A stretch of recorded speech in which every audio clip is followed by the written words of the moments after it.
বাংলাদেশের বহু প্রতীক্ষিত আমাদের নেতার আগমন স্বাভাবিকভাবে সারা দেশের মধ্যে একটি আনন্দঘন উৎসবমুখ পরিবেশে আমরা আছি। এবং তবে এই উৎসব তো একটি সাময়িক ব্যাপার, এটা বেশি দিন থাকবে না। এই উৎসবের পেছনে আমাদের যে চিন্তা ভাবনা, দর্শন, আদর্শ, রূপরেখা, এগুলো হচ্ছে মানুষের প্রতিক্রিয়া।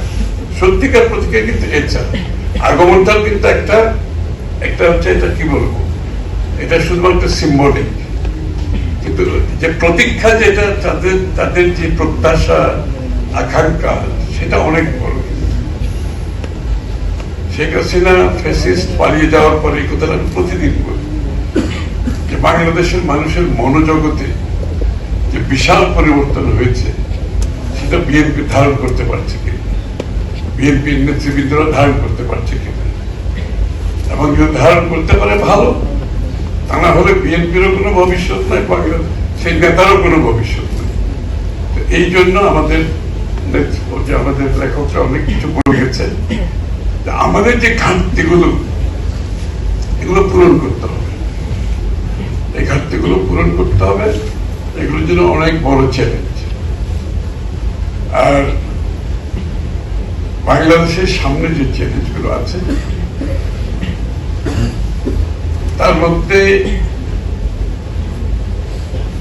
যে আমাদের জেন জি থেকে শুরু করে সবার যে প্রত্যাশা, ওদের কিন্তু হাতে সময় নাই, ওদের ধৈর্য নাই, কিন্তু ওদের আকাঙ্ক্ষা, প্রত্যাশা আকাশচুম্বী।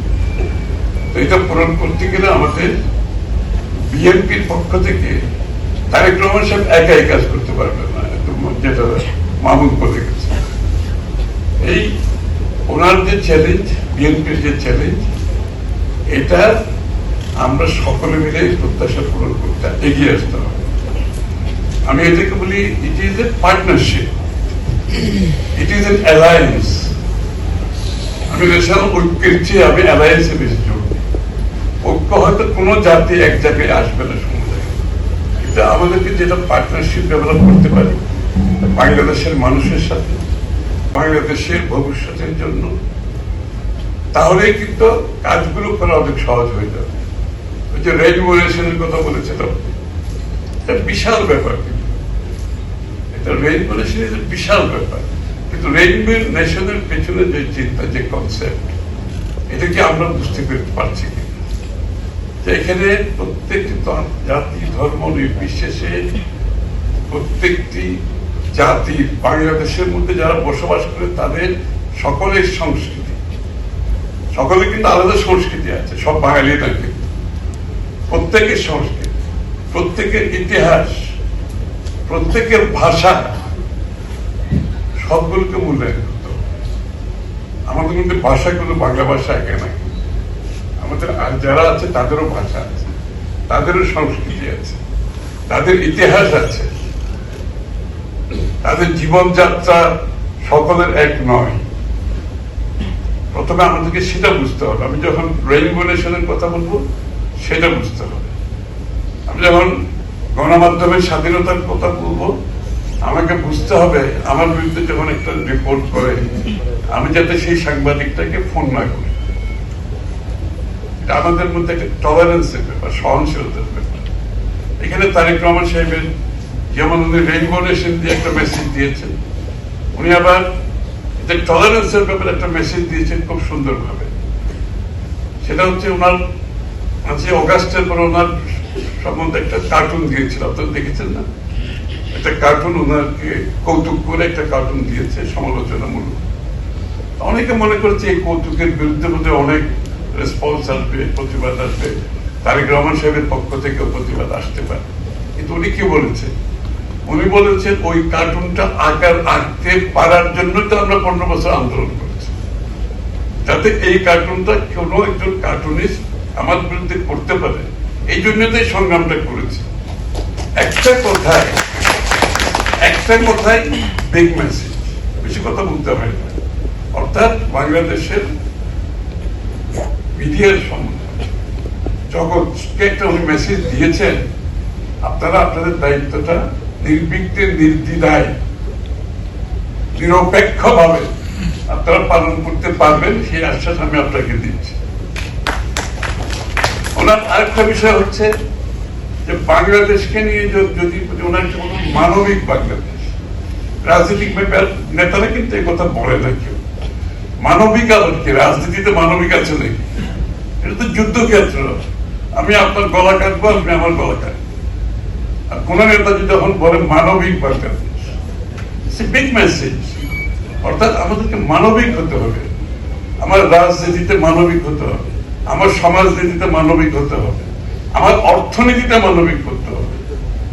অর্থনীতির গণতন্ত্রের কথা বলছি, কিন্তু বাংলাদেশের কোন নেতা রাজনীতি গণতন্ত্রের কথা আমরা বলি, ভোট দেব, নির্বাচন হবে, গণতন্ত্র হয়ে যাবে, কিন্তু কোন নেতা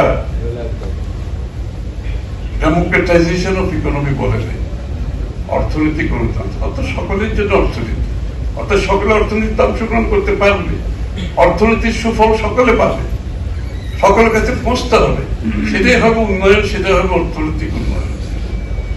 অ্যানাদার মেসেজ ওখানে যে অর্থনীতির গণতন্ত্র। উনি আরো মেসেজ দিচ্ছেন সমাজের প্রত্যেকটি ক্ষেত্রে যারা আছে সকলের জন্য, সব যে কৃষক, শ্রমিক, ইয়ে কার্ড, ফ্যামিলি কার্ড, একটা মহিলাদের ক্ষমতা, এটা বিশাল ব্যাপার। প্রত্যেকটি ফ্যামিলির যদি একজন ফ্যামিলি মহিলা মেম্বার একটা ফ্যামিলি কার্ড পায়, তার হাতে অনেক বড় টাকা নয়, যে টাকাটা আসছে, it is a respect to the family member. Female family member পেতে একটা রেসপেক্ট দেখাচ্ছে। 2,500 টাকা up to is not a big মানি। তারপরেও একটা বিগ মানি এই জন্য তার হাতে একটা অপশন আছে, যে অপশনের জন্য তার স্বামীর কাছে যেতে হবে। এটা হচ্ছে আমাদের মহিলাদের ক্ষমতা। উনি বলছেন রাষ্ট্রের ক্ষমতা কমিয়ে মানুষের ক্ষমতা বাড়াতে হবে, রাষ্ট্রকে কম ক্ষমতার মধ্যে এনে মানুষের ক্ষমতা বাড়াতে হবে। অ্যামাজন, ইবেতে বিক্রি করার প্ল্যাটফর্ম নেই, ওই মহিলা ওই পার্টি 700 টাকার পার্টি 3,000 টাকা বিক্রি হবে ওয়ার্ল্ড মার্কেটে, বাংলাদেশের মার্কেটে। এটা হচ্ছে ক্ষমতায়। এই ওদেরকে নিয়ে আমাদের চিন্তা, যে তারেক রহমান সাহেবের চিন্তাটা আছে সকলের জন্য। আমাদের এক ছেলে মেয়েরা আজকে কাজকর্ম নাই, ম্যাট্রিক আইএ বিএ পাস করে, এরাই সবচেয়ে বেশি কিন্তু কাজের বাইরে, এরাই বেশি সবচেয়ে। এদের জন্য যেটা আমরা উনি চিন্তা করছেন, বাংলাদেশ একটা রোবাস্ট ইন্টারনেটের মাধ্যমে, মানে আনইন্টারাপ্টেড পাওয়ার সাপ্লাইয়ের মাধ্যমে গ্রামে গঞ্জে আমরা প্রত্যেকটি এলাকায় আমরা কল সেন্টার করি। কল সেন্টারে কারা কাজ করবে? মহিলারা ম্যাক্সিমাম কল সেন্টারে কাজ করবে। ওদেরকে শহরে আসার দরকার নেই, ওর উপজেলায় থেকে সে কল সেন্টারে কাজ করবে, এবং তখনই এমপ্লয়মেন্ট হবে। 1 কোটি এমপ্লয়মেন্ট এটা কোনো স্বপ্ন না, এটার উপর উনি কাজ করেছেন, আমরা কাজ করেছি। এখানে লক্ষ লক্ষ ছেলে মেয়েরা আইটি রিলেটেড বিজনেসে অনলাইনে ব্যবসাও করবে, চাকরিও করবে, কল সেন্টারে চাকরি করবে, ডেটা সেন্টারে কাজ করবে, তার প্রোডাক্ট সে অনলাইনে বিক্রি করবে, গ্লোবালি বিক্রি করবে। This is empowerment, real empowerment, economic empowerment, political empowerment. সুতরাং আসলে বাংলাদেশের রাজনীতিতে, যে নতুন রাজনীতিতে, উনি রাজনীতিতে সহনশীলতার কথা বলছেন, মানবিক বাংলাদেশের সহনশীল, অপরের মতকে দ্বিমত পোষণ করেও আমি রেসপেক্ট দেখি, আমি দ্বিমত পোষণ করতে পারি। উনি রাজনৈতিক সংস্কৃতির পরিবর্তনের কথা বলছেন কমপ্লিটলি, অর্থনীতি যেভাবে রাজনীতি সংস্কৃতি। সুতরাং প্রত্যেক কিছুতে কিন্তু আগামী দিনে বাংলাদেশের রূপরেখা উনি অ্যাড্রেস করেছেন। It's amazing, I tell you. আমি কোন বিশ্বের কোন দেশে কোথাও, সবাই অনেকে বলে আমরা এই এরিয়াতে এটা করবো, কিন্তু এখানে সবার জন্য, প্রত্যেকটি কমিউনিটির জন্য এখানে সবাইকে কিন্তু অ্যাড্রেস করা হয়েছে। এটা কিন্তু অনেক বড় চ্যালেঞ্জ, কথাটা বলা সহজ, ইমপ্লিমেন্ট করা খুব কঠিন। এর জন্য ইমপ্লিমেন্টেশনের বেলায় যখন আসছি, আমি একটা কথা ব্যবহার করেছি, সরকার একা করতে পারে না। এই জন্য আমরা এটাও উনি চিন্তা করেছেন, যেহেতু সরকার একা করতে পারবে না, উনি পার্টনারশিপের কথা বলছেন। সরকারের সাথে প্রাইভেট ব্যক্তি খাতকে পার্টনারশিপে নিয়ে আসতে হবে, সরকারের সাথে এনজিও কে পার্টনারশিপে আনতে হবে ডেলিভারি করে দেবে।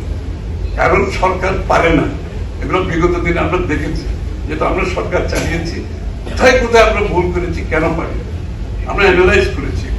আমরা কেন ডেলিভার করতে পারি নাই? একটা রুরাল বাংলাদেশে একটা মহিলাকে কেন ডেলিভার করতে পারি? আমাদের একটা ইয়াং মেয়ে মেট্রিক IBA পাস করেছে, তাকে কেন আমি এমপ্লয় করতে পারি? সব চিন্তা করে আমরা এইটা ডেলিভার করার জন্য তারেক সাহেব যেটা চিন্তা করেছেন সেটা হচ্ছে পার্টনারশিপ উইথ ব্যক্তি খাতের সাথে পার্টনারশিপ উইথ NGOs যারা ডেলিভার করবে। সুতরাং ইট ইজ এ কমপ্লিট চিন্তা। এটা এমন না যে আমি এটা করবো বলে আমি চলে গেলাম। 1 কোটি চাকরি কথা যখন বলা হচ্ছে, এখানে কোথায় কোন সেক্টরে কারা কি করবে না করবে, দেশে কত চাকরি করবে, বিদেশে কত হবে, কর্মসংস্থান আত্মকর্মসংস্থান করতে হবে, সবকিছু করে আমরা তারেক রহমান সাহেবের ভীষণ কাজ করে আমরা একটা জায়গায় এসেছি আজকে। সুতরাং this is a leader who will make a difference. It is not business as usual anymore in Bangladesh. Bangladesh is going to be a trading post. It is going to be a trading post open 24/7 for the whole world and for all Bangladesh. 24/7 open. সবার জন্য থাকবে, সবার access থাকবে, level playing field থাকবে, সেটা ব্যবসা চাকরি যাই হোক এভরিওয়্যার, এবং সকল নাগরিকের যে নাগরিক অধিকারের মধ্যে যে সিভিক রাইট যেটা বলে, আমরা তো খালি বক্তৃতা দিয়েছি, সিভিক রাইট যেটা বলে, this are all civic rights, খালি ভোট দেওয়ার সিভিক রাইট, এগুলো সব চিন্তার মধ্যে উনি এনেছে। তো এইরকম নেতা কালকে আগমন হচ্ছে। কালকে থেকে নতুন বাংলাদেশের আমরা মনে করি বিল্ডিং ব্লক যেটা বলা হয়, first building block will be his arrival.